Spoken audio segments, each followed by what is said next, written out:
Hey y'all, welcome back to Twin Oaks Family Farm in rural southeast Ohio, USA.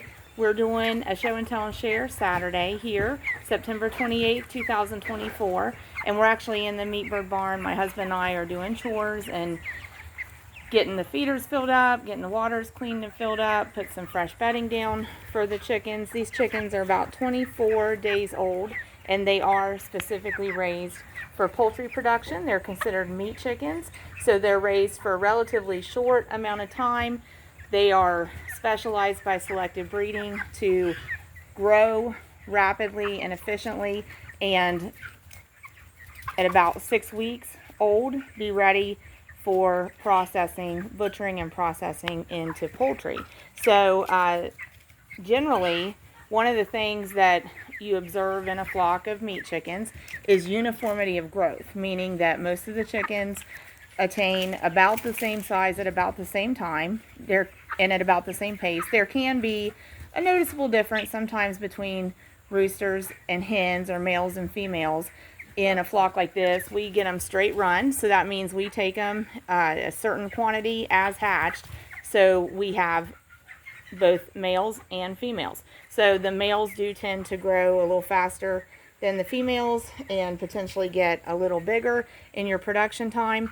But anytime we notice any individuals in the flock that don't have the same uniformity of growth as the other individuals, we always look into why that is. So we have one here. This is really the feature of the show and tell and share today. We have one here that is significantly and noticeably smaller than the rest of the flock. And there you can get a pretty good view of, oh, he got startled. You can get a pretty good view of why that is, and we're just going to try to kind of follow that one. But actually, with that one moving, you can see the size discrepancy, the size difference in that bird compared to all these other birds. So the issue for that bird is it has a deformity called Scissor-Beak. So when we get a closer look at that bird's face, we'll be able to see how that looks. It actually causes like a lateral deviation. I'll kind of scoot back because I see my husband Jared is trying to go ahead and catch that one so we can get a little closer look at this one's beak. So this is a deformity in chickens that does occasionally occur, and it can go unnoticed in the very beginning when they're very little for a while. And in fact, this bird, as we said, I think we're out to about 24, 25 days old on these birds. We really didn't notice this bird as an individual having Scissor-Beak until probably the last week. So a good 2 weeks into production, a good 2 weeks of age here. And it was kind of really a shock to me to find one with Scissor-Beak still able to support life, because it really can be a difficulty for birds with Scissor-Beak to get food and to get water, and you can see the size difference there. So the Scissor-Beak, I would say, has affected that bird as far as its nourishment and hydration to some extent. It clearly is getting enough nourishment and hydration to continue to live, but it's probably not getting enough to what we would say thrive, because it's not getting the growth. So like there's another great opportunity to see the size difference. These birds are all the exact same age. They were hatched on September 4th, 2024. This is September 28th, 2024. So as far as outcome in what we're doing in production for meat, that bird is not going to go to the poultry processor. Here's an example of the size birds that are on target, on track in the flock. Okay, so that bird with, we'll try to get back over there to see it, that bird with the Scissor-Beak is not. Now, as far as eating, that was why it was a shock to me to see this bird still maintaining life about 3 weeks into our poultry production flock here, and to find that deformity with that bird, because it is difficult for them to eat. But if they can manage to get food into their bottom beak, then they can manage. And we feed what's called a crumble. You can see the texture of it there. So it's already very, very small pieces.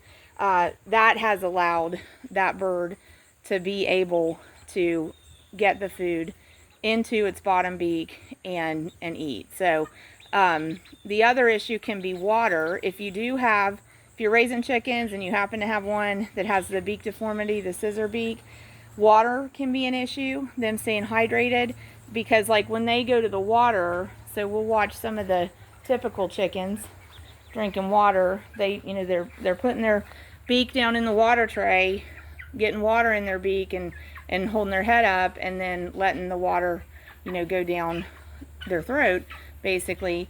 So for that bird with Scissor-Beak, it's much harder. Some of these birds here are resting. You can imagine it's much harder for this beak to capture water than the other birds. So as long as that bird can get water into its bottom beak, it will continue to be able to stay hydrated. But in a flock, if you do notice the other birds, they might prevent a bird with Scissor-Beak from getting to the water, then in that case, the bird with Scissor-Beak would need to be removed from that flock and put in a place on its own where it doesn't have competition preventing it from getting to the water.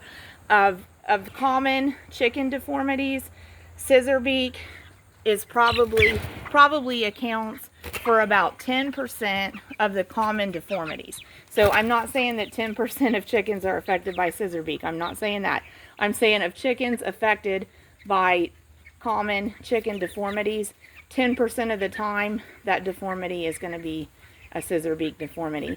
So the other issue going on there for them, which doesn't impact meat birds quite as much as other chickens, but that bird with Scissor-Beak in general will not be able to keep their beak trimmed.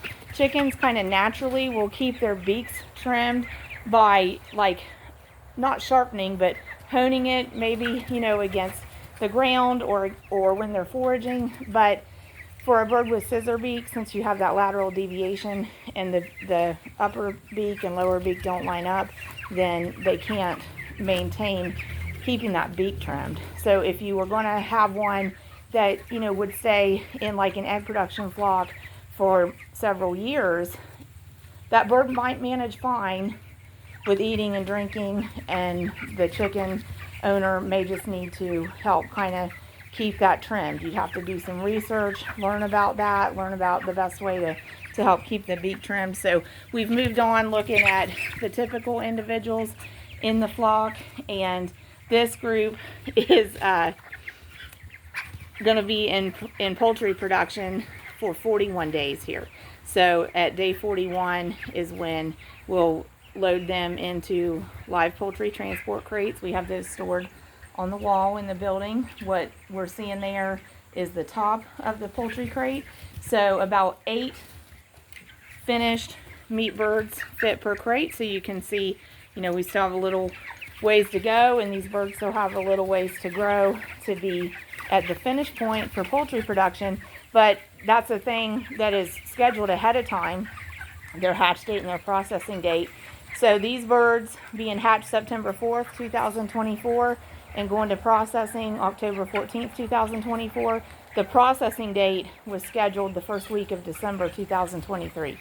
So that's been set for almost a year. Shortly thereafter, we would have scheduled the hatching date.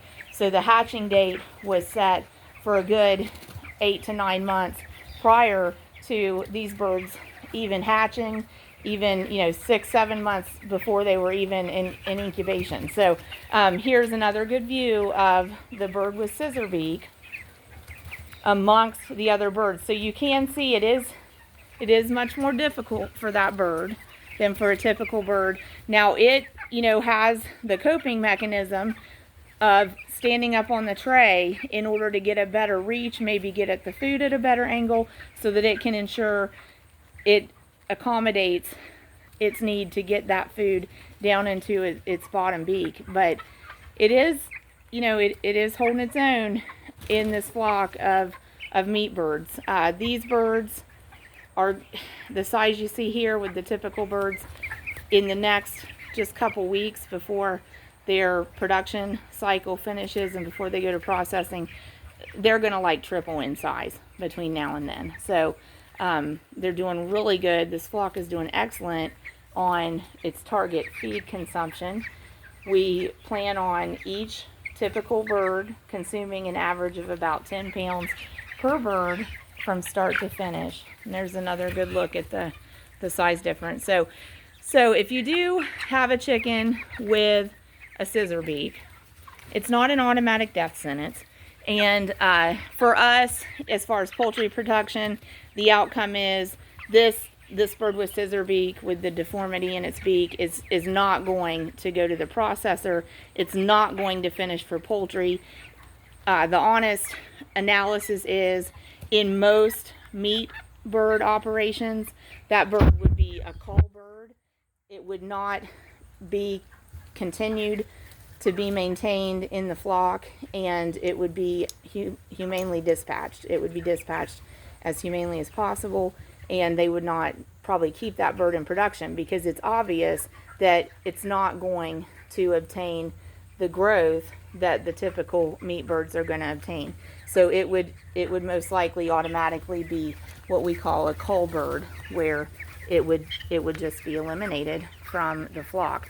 But if you are raising egg birds and you would happen to get one that already genetically had the scissor-beak deformity, it's not a death sentence for that bird. It is possible that it will find a way to accommodate that little anomaly on its beak, and if it finds a way to accommodate itself and cope with the eating and the drinking, then it can survive. So chickens with scissor-beak can potentially survive for several years, even though they have that difficulty. But we seldom see one in our meat birds. Honestly, this is about our 5th year raising Cornish rock cross meat chickens, and we've raised, I don't know, I don't have a number, but I'm sure we've raised about 3,000 birds, maybe a little more than that.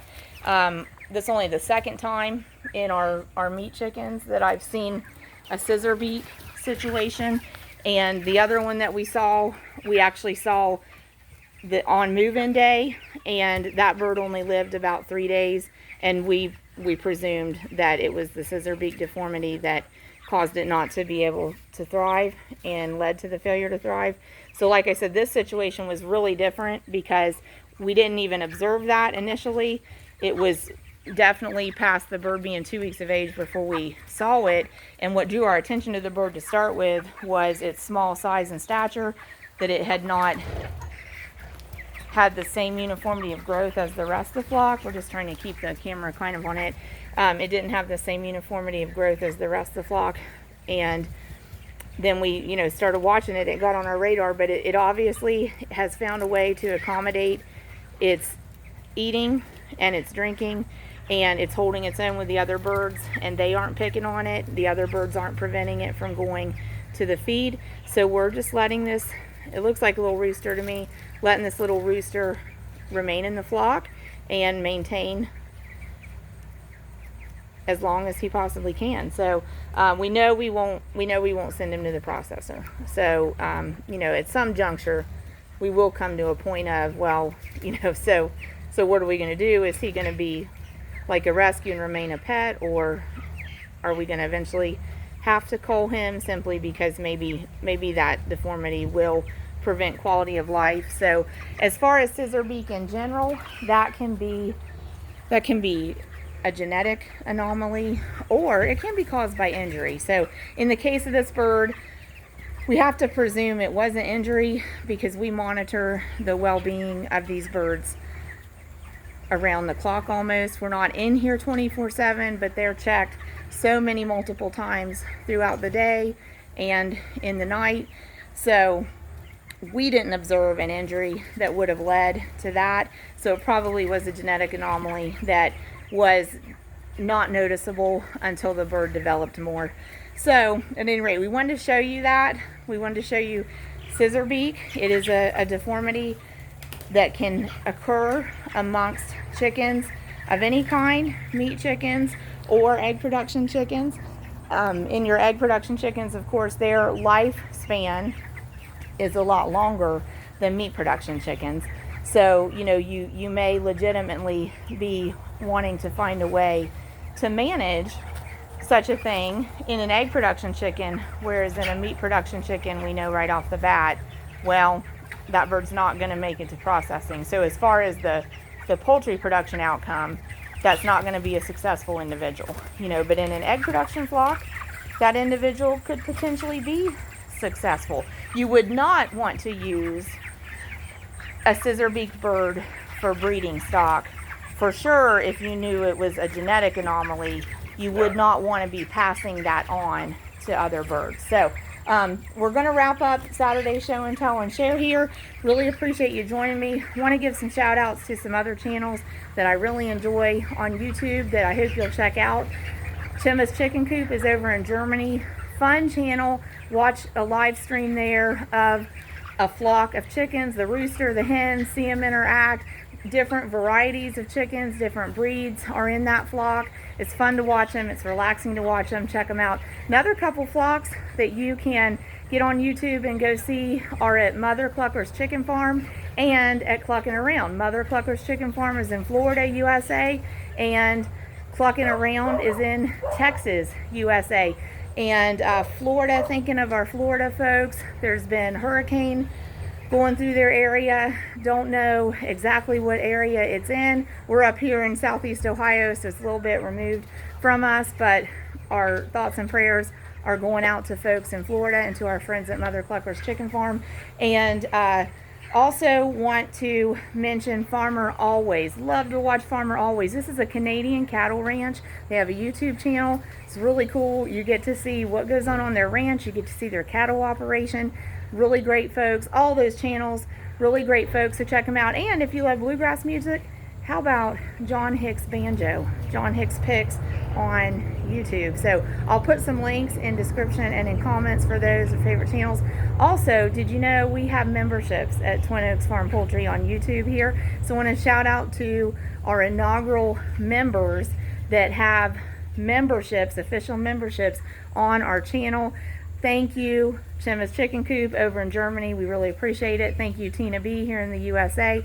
Thank you, North Whittington Circle Farms here in the USA, and Fidel in the USA. Thank you all for your inaugural memberships at our channel, Twin Oaks Farm Poultry. If you're curious about membership, you can press that join button, scroll through it. There's information on the farmhand, the barn manager, the chicken mafia categories of our memberships. And hey, it's a great way to just support the channel, and it helps support our video content, ideas and projects, and our on-farm work. So we appreciate you, your time and effort supporting Twin Oaks Farm Poultry. We hope that you'll join us again another time.